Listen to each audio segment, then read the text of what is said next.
Good morning, everybody. This has been, to say the least, an extraordinary year, an extraordinarily difficult year and painful year on so many levels, but also a year where New Yorkers have done amazing things to support each other and protect each other.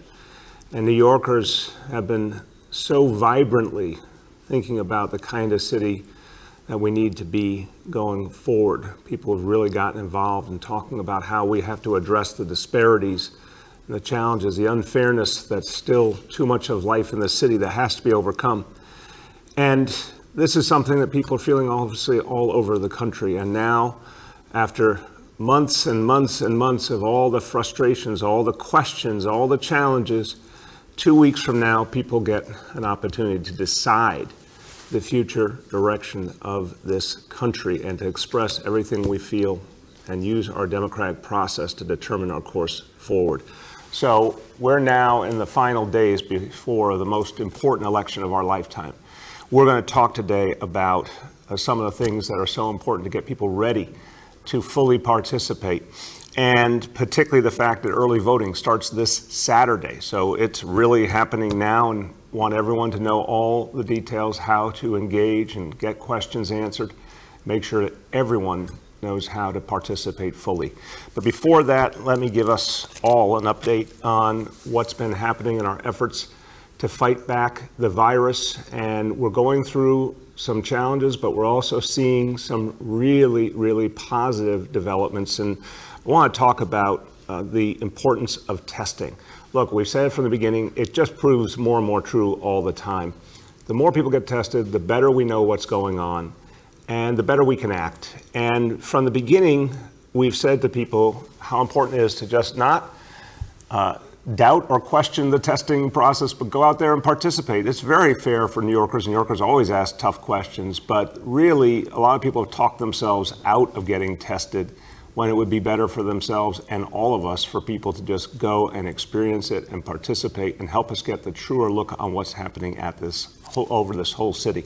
So that's why we have Get Tested Tuesday, as a reminder to folks who have never been tested, and there's still a lot of folks who have never been tested, or folks who haven't been tested in a long time, how important it is just to get out there and be a part of this, and it will actually give us the information we need to move this city forward. And we're in the middle of a set of challenges, but they're challenges we can overcome. I've talked very openly about the fact there is a threat of a second wave, but we can stop that second wave. Absolutely requires people to participate, and one of the best ways to participate is by getting tested.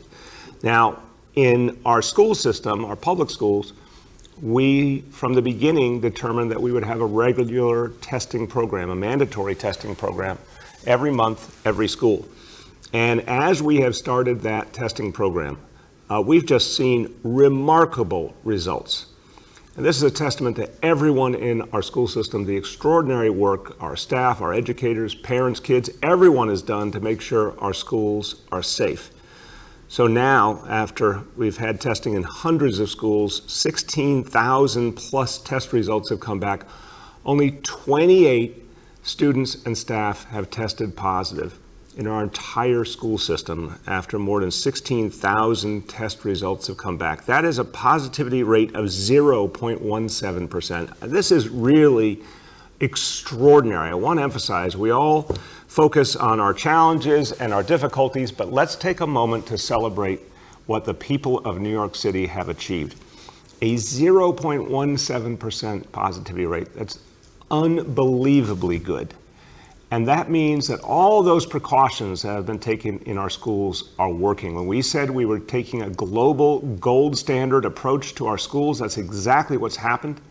You go into a school building, you see so many health and safety measures layered one on top of another, but the proof is in the results, and these are amazing results, and this really bodes well for the future of our schools and our ability to fight and overcome this disease.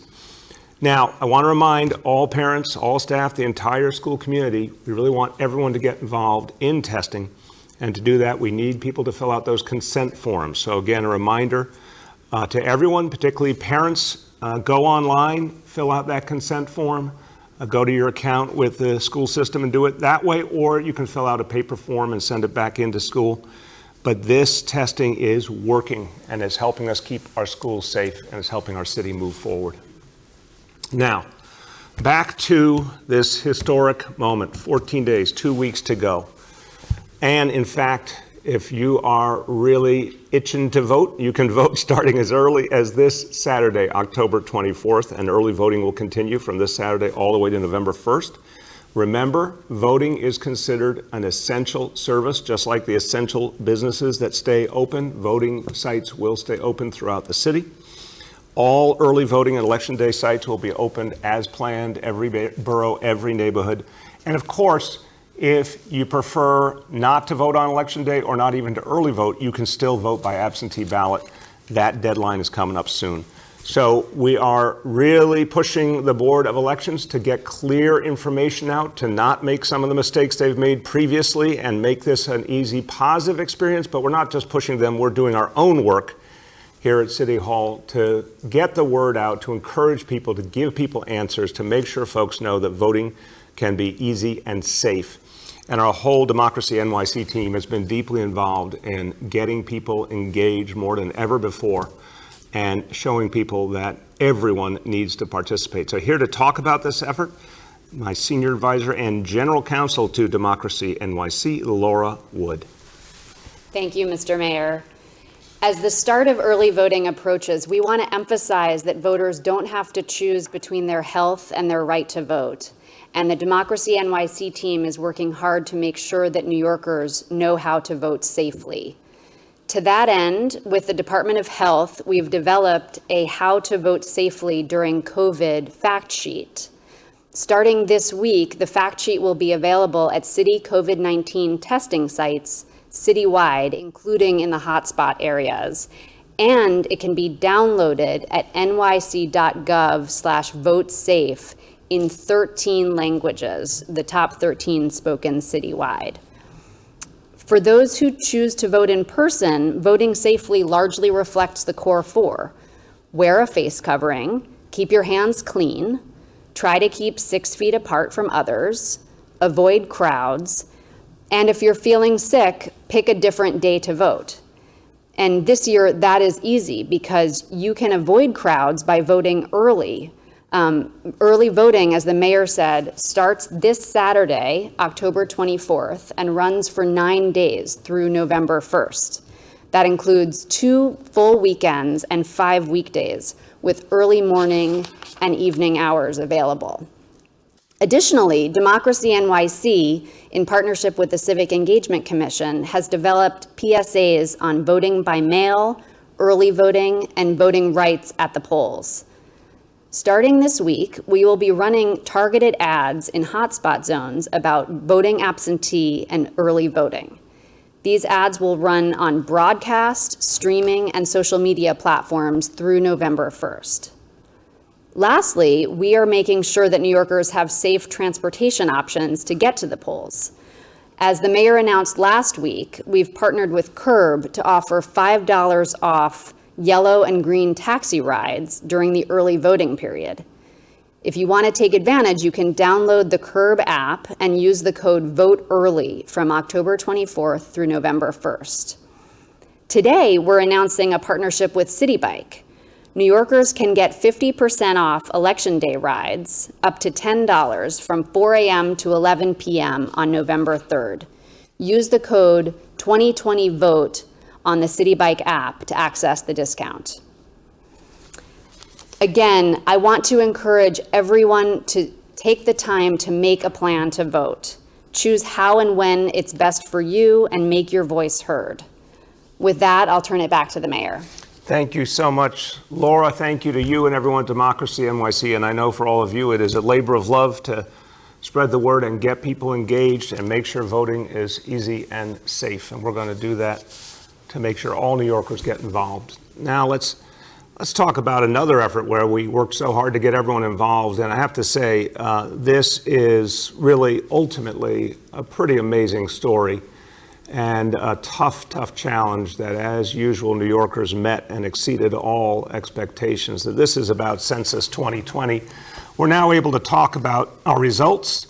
And I want to say at the outset, talk about something where every conceivable obstacle was thrown in our way. The pandemic, all the fear and uncertainty, all the efforts from Washington, D.C. to undermine participation, the horrible negative attacks on immigrants, everything that was done to make it impossible for the census to actually get a fair count in New York City. And yet, in the end, after all of this, the self-response rate for New York City, 61.8%. That's essentially identical to the rate in 2010, but with so many more challenges in the way. And I just have to say, when you look at this response, it makes me very proud of New Yorkers that people answered this census in such strong numbers. What a vote of confidence in this city. And also what an amazing action by New Yorkers. With every effort to undermine and discourage them, they still came through. All of you came through. That's an amazing number given what we were up against. We saw some really great results. 4 out of 5 boroughs, in fact, reached higher response rates than in 2010. We saw in the African American community major improvements in the response rate.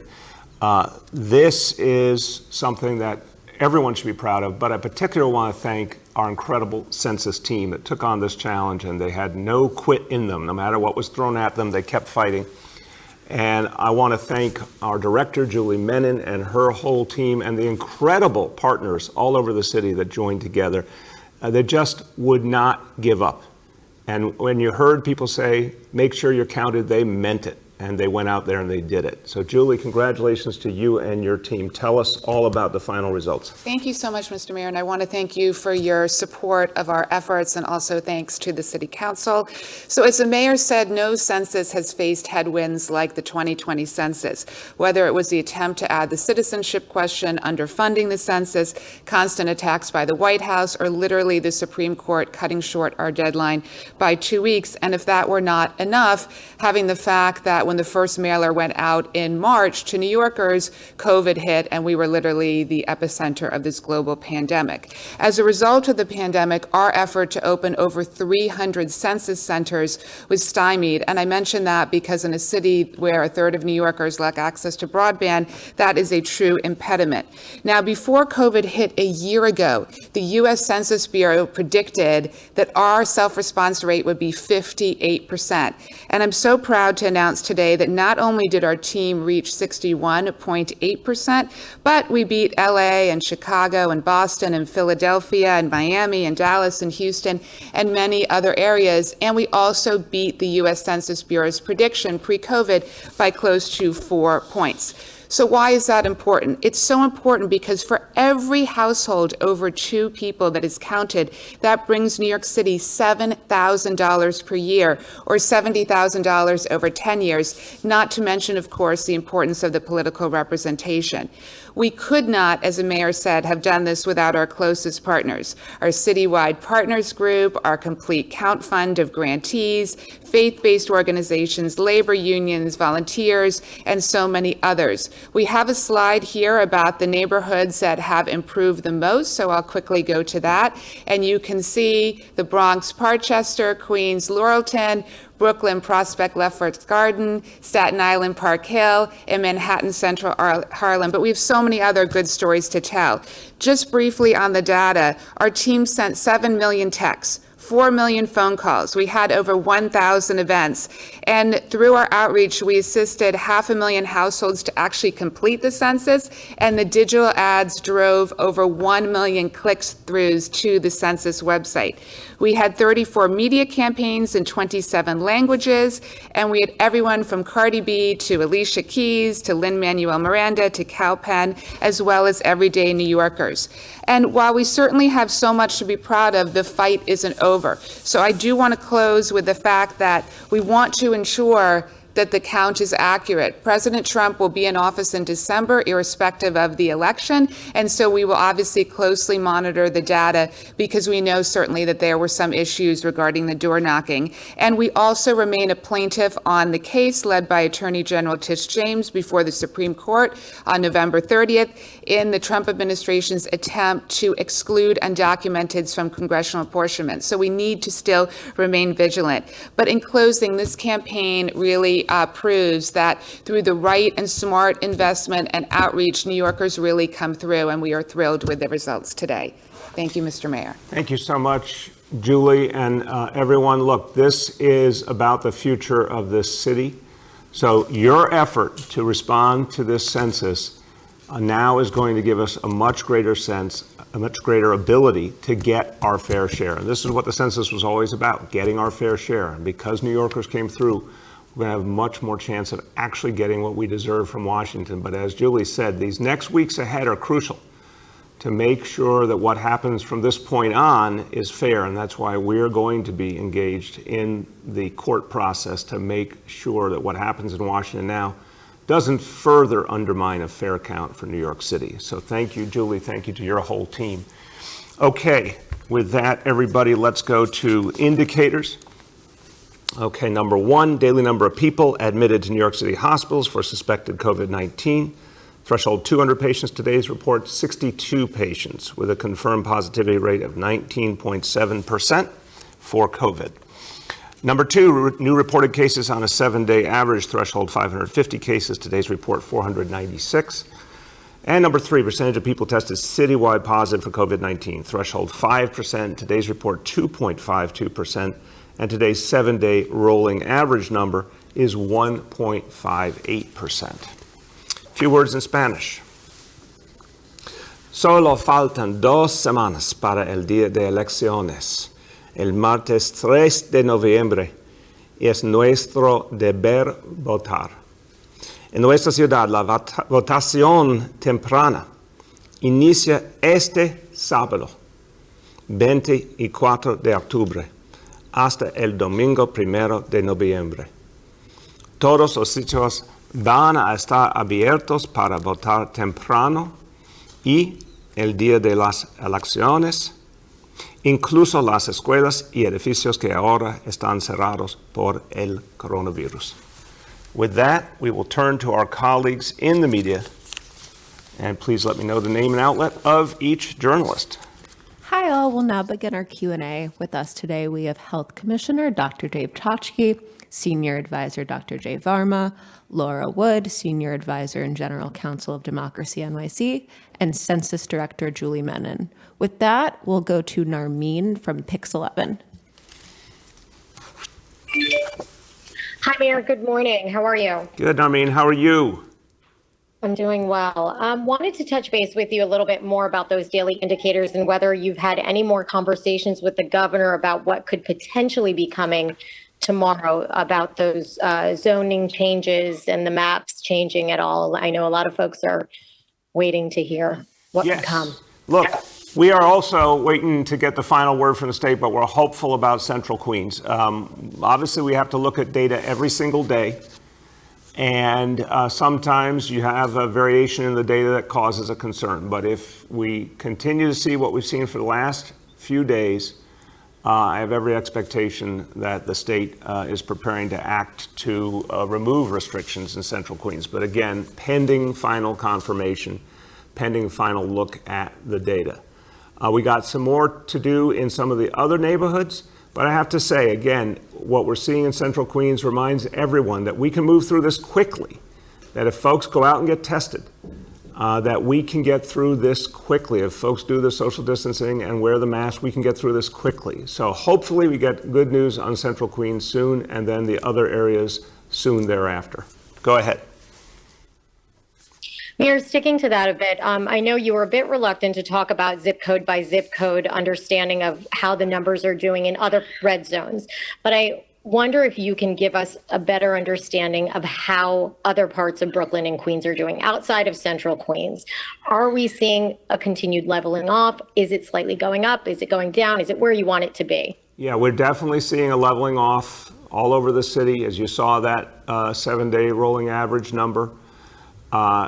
Knock on wood, we have every single day more work to do.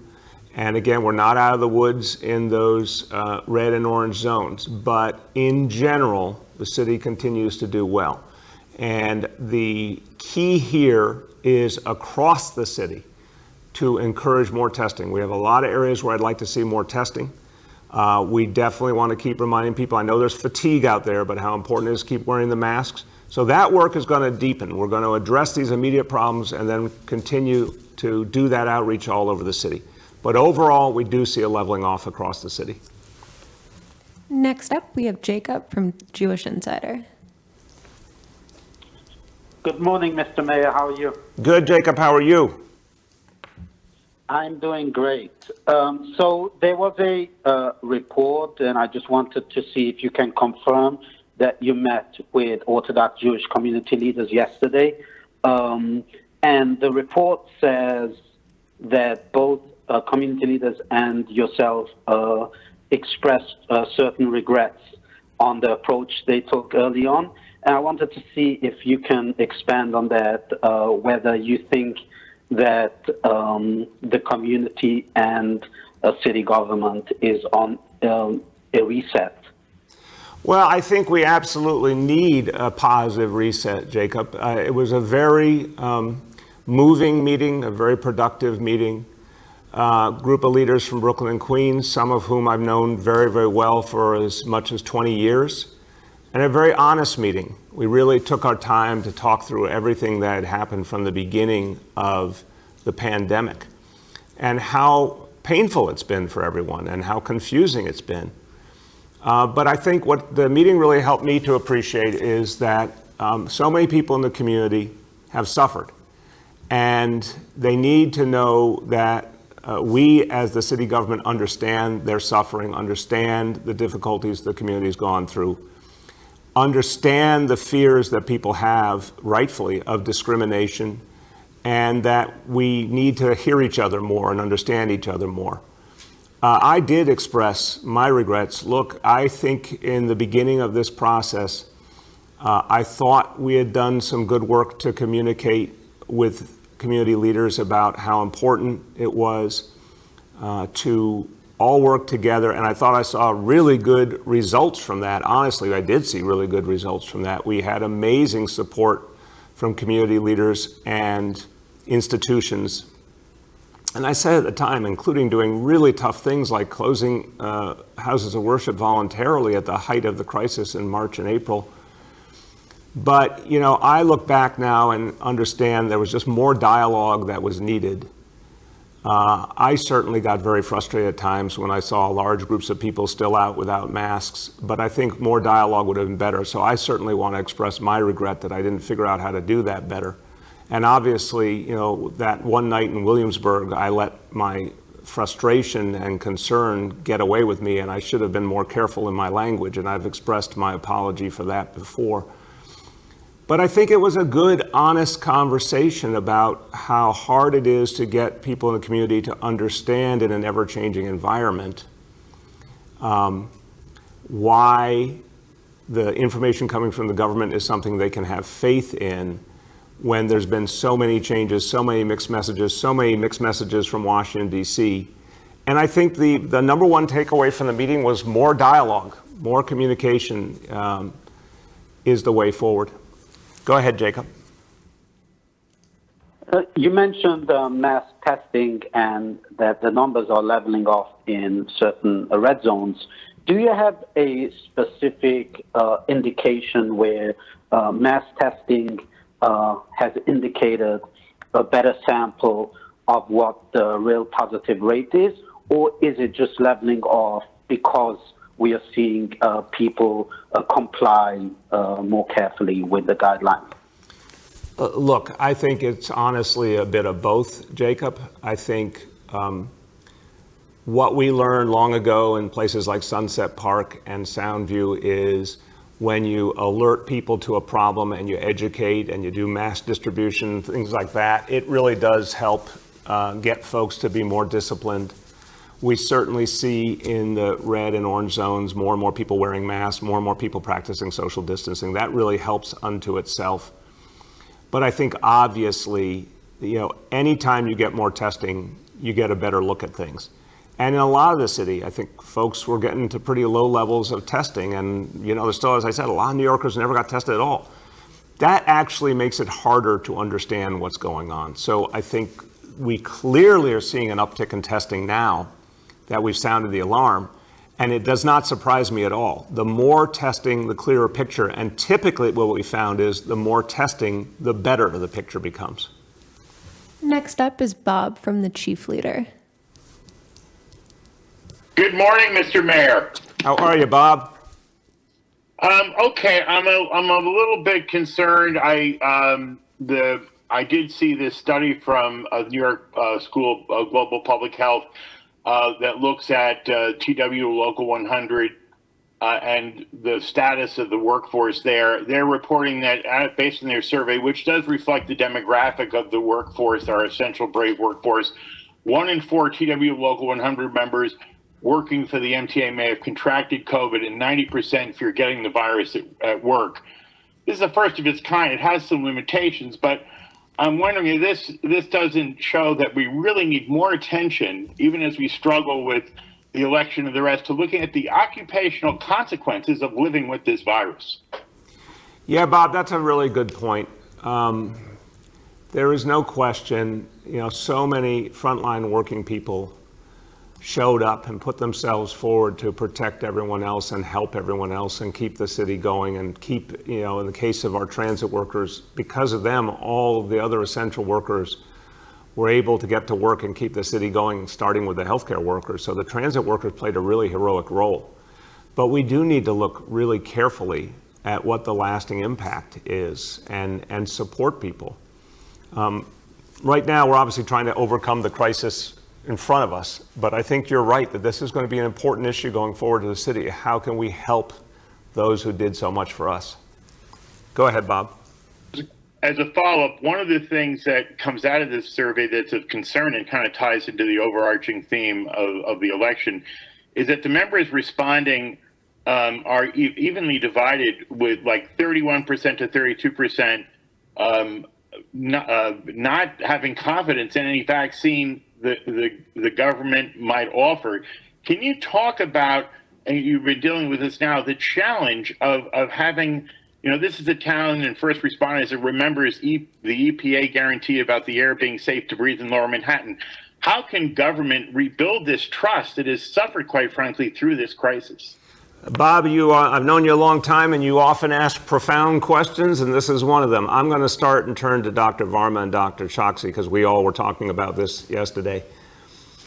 I guess I'd say simply this. There has been, for years and years, a degradation of trust in all institutions in American society, with very few exceptions. And if we wanted to have a longer discussion, we would go back to the Vietnam War and Watergate and all the things that started that in motion. And the truth that came out that didn't used to come out. And I think it's gotten a lot worse in recent years.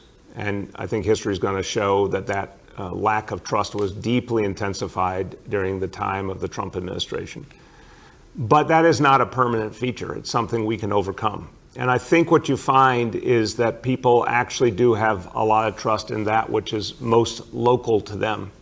Maybe it's at the neighborhood level, maybe it's their labor union, maybe it's a clergy member or faith group, but there are still places where people have trust. We've got to rebuild a bigger trust. It's going to take a lot of work, but I do believe it can be done. But on this specific issue of the vaccine, your parallel 9/11 is a very, very good one. That was actually, that decision by the EPA was one of the most tragic decisions in recent memory in the history of this city, and it still hasn't been examined enough, but it's an exact example of why people question government across the board. When it comes to the vaccine, I think people will believe it more if it's really consistently validated by healthcare professionals. There is still a lot of respect for the healthcare profession. So I think if you hear a consensus of healthcare leaders, that will be the single most important factor in giving people comfort in taking a vaccine. I think the second will be watching friends, neighbors, family take it and then see if it works and they feel good about it, and then slowly but surely getting more comfortable themselves. That's my kind of common sense view. But let me have Dr. Varma and Dr. Choksi speak to this as well. Sure, I can go ahead and start.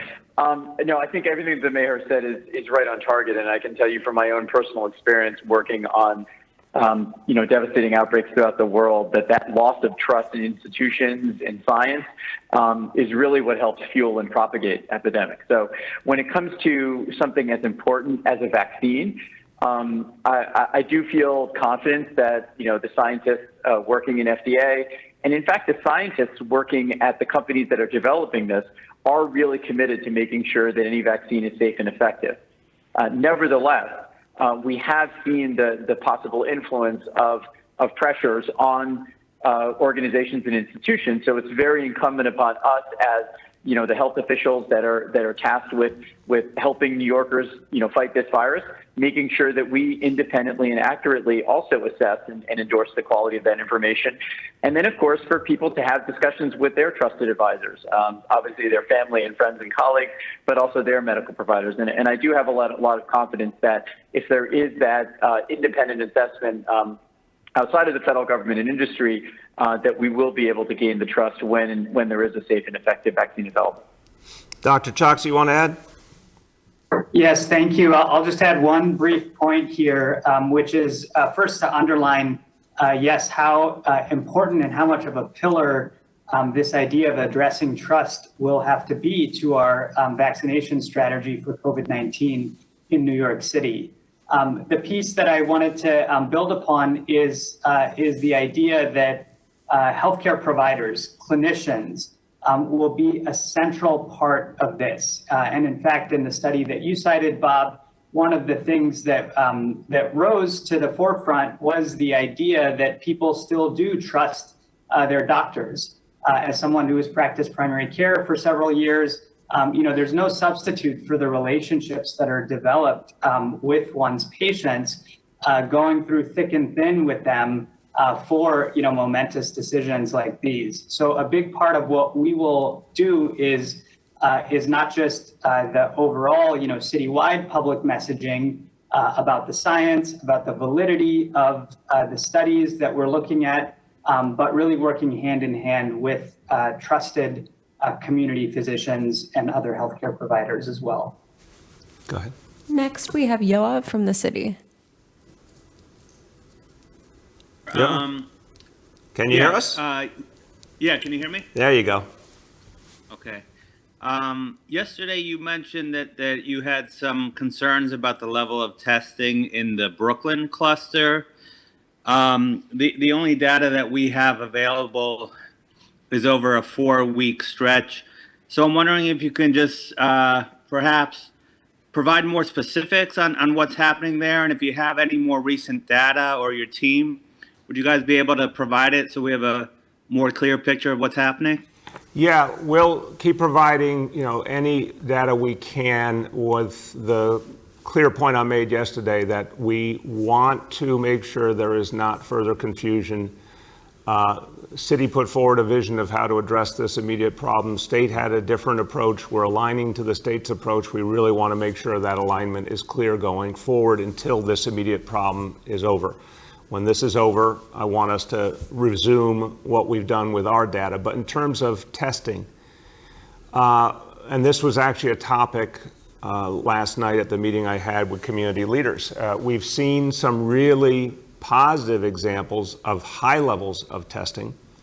And Williamsburg is a good case study here. In Williamsburg, there's been a lot of focus on testing, a lot of community support for testing. And lo and behold, you see those numbers have stayed stable and lower. We have some parts of Brooklyn where we just need to convince people more that testing makes sense and testing is safe and testing is reliable. And the conversation last night, it gets to the same trust point, was really helpful in the explanation of why people in some cases don't trust testing.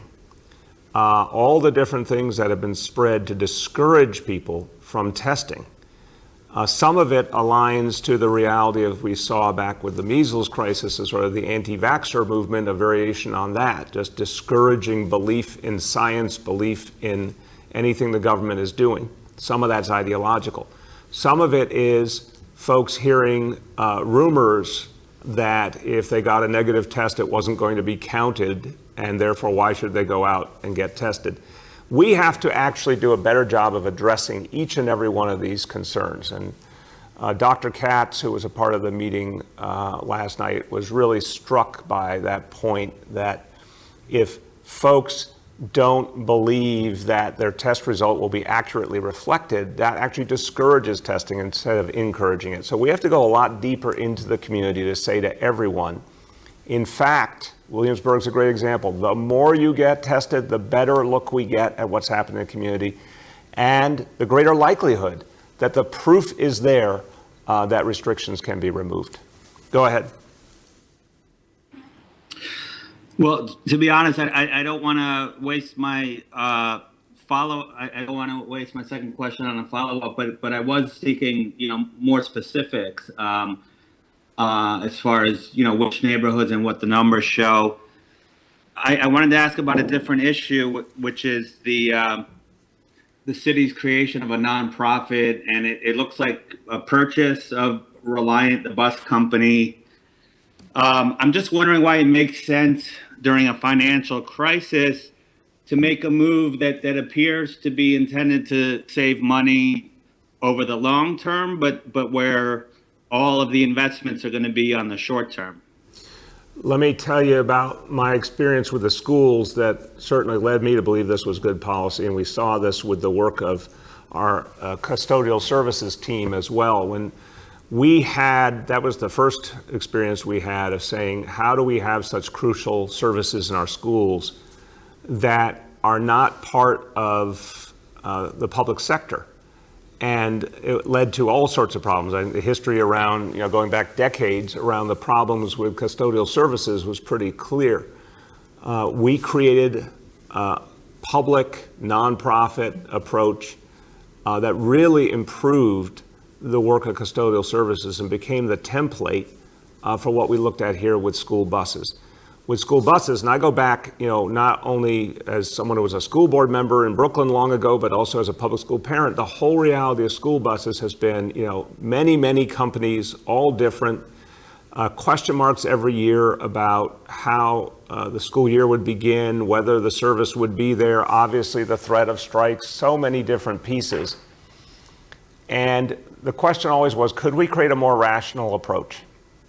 So having school bus service increasingly under a nonprofit umbrella is very much in the immediate interest in New York City and the long-term interest in New York City. And I believe firmly it will lead to more reliable school bus service, safer school bus service, less disruption, and ultimately will save us money. So I think it's a very smart direction for this city. Go ahead. Next, we have Aaron from Politico. Good morning, Mr. Mayor. I wanted to ask about the testing in schools. So only 20% approximately so far of parents have returned these consent forms. So how is that working when if your number comes up in this random choice and you haven't filled out the form? At this point, has anyone been forced to go to remote because they're not getting tested, or are you just skipping over them and hoping they'll fill it out eventually? And why is this number so low at this point? Aaron, very good question. Your second option is exactly what's happening, and that's what was the plan from the beginning. We knew it would take time for parents to focus on this. We knew there'd be valid questions that we had to answer. So right now, we've had plenty of folks to be tested, not a problem at all. We're going to keep getting more and more consent forms. They've been coming in steadily. I don't see a problem in the short term. I think what's going to happen is you just need an available pool. Depending on the school, it's 10% to 20% of students and staff, educators, the whole community. And so far, we've had plenty of folks to get tested. As we go forward, we have to keep getting back more and more consent forms, no doubt. But I think we're on the right trajectory. Down the line, if we have a problem, we'll address that then. We've been very clear about how that would be addressed, but that's not a problem right now. Go ahead.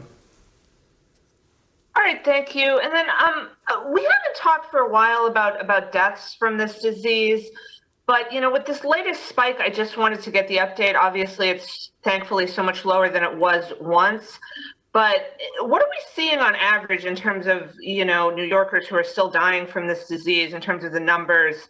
And, has it gone up at all with the latest outbreaks? It's a crucial, the most essential question, really, and I appreciate it. I'm going to just say something and turn to Dr. Choksi and Dr. Varma. I try to be always the person who puts things into as plain English as possible as a layman, but this is what struck me as I've looked at this challenge over these last weeks. The number of hospitalizations daily really hasn't moved a lot. The percentage of COVID positivity among the hospitalizations hasn't moved a lot. The citywide 7-day average hasn't moved a lot. These are really hopeful signs. But what's been extremely striking, and thank God that the number of deaths has not been increasing markedly. And we're dealing with something very different here, obviously, than we dealt with in March and April. But our profound concern is to not let this challenge gather steam and not allow a second wave in the door. So far it has been absolutely better than what we went through, but we still have to stay very vigilant. Dr. Choksi. Yes, thank you, Mr. Mayor, and thank you for the very important question. The mayor is right that we are not seeing an increase in overall deaths, and that's been true over the last several weeks to several months. The total number of deaths per day is averaging in the single digits, and we do have the specifics up on our data page for the Department of Health. Of course, any death is something that we hope to avoid. And so we will not, we will not end our efforts to try to prevent as much of that suffering as possible to save as many lives as we can. One really important consideration to point out about this is that we know that hospitalizations and deaths lag an increase in cases. We saw that earlier this year, and we're seeing it, around the world in places that are experiencing much more significant increases. And so that's why it's so important for us to stay focused on the cases, the test positivity, things that are earlier indicators so that we can avert as much of that suffering as possible. Dr. Varma, you want to add? Nothing else from me. Thank you. Next, we have Gersh from Streetsblog. Hello, Mr. Mayor and everyone on the call. How are you, Gersh? I'm always good, Mr. Mayor, always good, thank you. Over the summer, the city had mass protests over police misconduct, some of which led to incidents that you yourself agreed were not well handled by the NYPD. Now we are at the precipice of an election in which the president has not indicated whether he will step down if he loses, and in fact has hinted that there will be violence. Given that such a scenario might involve millions of New Yorkers taking to the streets, and given that the NYPD's union has endorsed the president, we need to know the extent to which you, the governor, the police commissioner, and others have really gamed out the various scenarios to deal with the potential for widespread unrest and violence, and the possibility that the police force has conflicted members. Now, I know you can easily dismiss this question as private talks for now, but the public needs to know the details and the extent of your discussions. Yeah, I would not dismiss the question, Gersh. I think it's a fair question. It's something that Commissioner Shea and I have talked about, and that kind of work to prepare is happening right now in the NYPD and at City Hall, and we are going to have a very clear approach, because I'm not going to be surprised if there's a prolonged recount, whatever it may be in this election, and extremely strong views and a lot of people out expressing themselves, and we have to protect the right to protest. And we expect and should be ready for a lot of peaceful protest, and obviously we're going to have to deal with it if anyone attempts violence, and we have to stop that violence. I think something that's been very sad to me in recent months, never experienced this before in my many years working around this city, is people literally saying that they think what a leader of the PBA says reflects the whole NYPD, and that's just false. That's painfully, bluntly false. And I don't know, I don't know what happened in this city that could become so unclear. And I think it's something we're going to have to work on a lot going forward. But no, the PBA leadership does not speak for the men and women of the NYPD. It would tell you, having gotten a real good sense of the members of this police force, they hold a broad range of views. I would note again, this is a majority people of color police force, and a police force that is very substantially city residents. It's not one thing or another. It should not be stereotyped. And so you're going to have police officers that have views across the spectrum, but I also think we've seen overwhelmingly officers leave their politics at home and they go and do what has to be done to keep people safe and to respect peaceful protest. And any officer who can't or won't do that, we have to discipline and we have to address. But I don't get an indication that that is a widespread challenge. I know a lot of people feel it. I know there's a lot of fear. I think there's a lot of fear on so many fronts right now. But it's not what I see in all that I work on day to day with the NYPD, including right down to the grassroots level. And I know that the leadership of the NYPD would not tolerate people bringing their politics into the work. So, very fair question, Gersh. We have a lot of work to do to prepare. But if you go by the history of this city, peaceful protest is a New York City tradition, and it's been honored and respected and managed, peacefully, and that's what we intend to do. Go ahead. Appreciate that answer. Let me come at it from a different perspective. Representative Alexandria Ocasio-Cortez in an interview said we should plan for massive demonstrations in the streets to make sure that people retain their power. But the people's defenders, the police force, again, may not be on the side of those demonstrators based on the fact that the majority of the police force lives in the suburbs. Its union has endorsed the president. Doesn't that concern you at all? Gersh, again, I wish I could help people understand what I've seen over decades and decades. I'll try my best. Of course, if you say it like that, well, who wouldn't be concerned? But that's not the reality that I've experienced. It's a very professional police force. Now, I was asked the other day, when I was on Ebro's show, about what I thought about it today, and I said, let me explain what I think about the police force today versus what I thought about the police force when I worked in this building for Mayor Dinkins. And back then, I think it was a police force that was much less likely to honor and balance all of its obligations. And we saw some very troubling things in the 1980s and 1990s. Today, I think it's a different reality. There are individuals who have done some things absolutely wrong and they need to experience the right punishment. But if you talk about the police force as a whole, spend time talking to officers. This is my challenge to all of you in the media. Go talk to everyday officers. First of all, I will challenge everyone's assumptions and everyone's sense of how politics works. Talk to officers. If you take a representative sample of our police officers, it means most people you will talk to are people of color. It means that almost half the people you talk to live in New York City. You are going to find many officers who believe there needs to be real change in our society. You are going to find many officers that believe there's still a lot of racism that has to be overcome. You're going to find that in officers of all different backgrounds. And then you'll find officers who may have a more conservative view as well, but you're not going to find one thing. And then as you go up the ranks, you will find a very professional group of people, also diverse in their views, but who believe deeply that their job is to protect the democratic process and protect peaceful protest. And I've spent so much time listening and with, a critical ear because of the work I did years ago and the world I came out of. I had every reason to have a critical ear. But no, I just disagree with that assumption.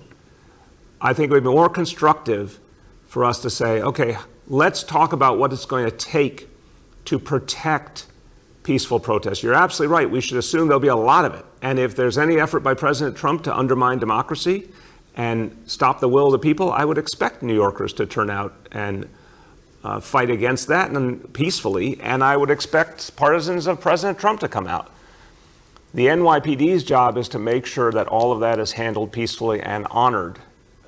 Unquestionably, they're up to that job and they believe in that job. And my job is to make sure that happens. And then if any individuals do the wrong thing, there has to be consequences for them. Go ahead. We have time for two more. Next up is Alejandra from AM New York. Hi, Mr. Mayor. How are you doing? Good, Alejandra. How are you? I'm good, thanks. I just have one question. Another reporter asked my second one. There are a handful of city council members calling for a moratorium on shelter transfers until there's a COVID vaccine. I'm curious to hear your thoughts on this and if you would consider imposing a moratorium until there's a vaccine available, or at least until positivity rates in Brooklyn and Queens are lower. Thank you for the question, Alejandra. Look, in everything involving our shelter since this crisis, our shelter system, I should say, since this crisis hit, we've turned to our healthcare leadership, we've turned to our homeless services leadership to determine how to keep people safe, and made the decision, obviously, to get a lot of people out of congregate shelter and into hotels. We have a very different reality now. We're watching it constantly. But right now we have a very different reality, thank God, a much better healthcare reality.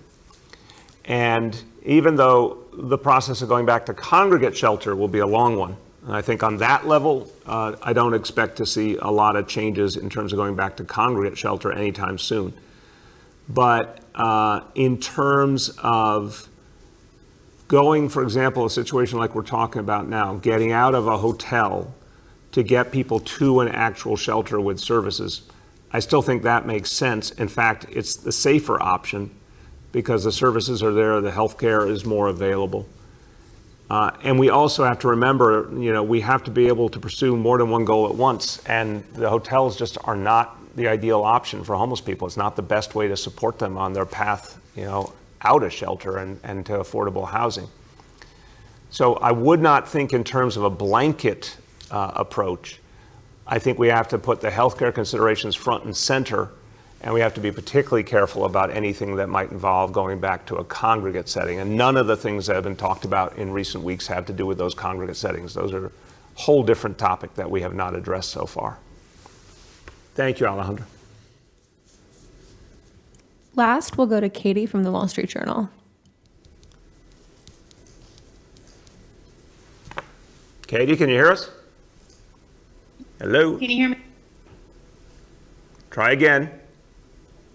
Hello? Can you hear me? Now I can hear you.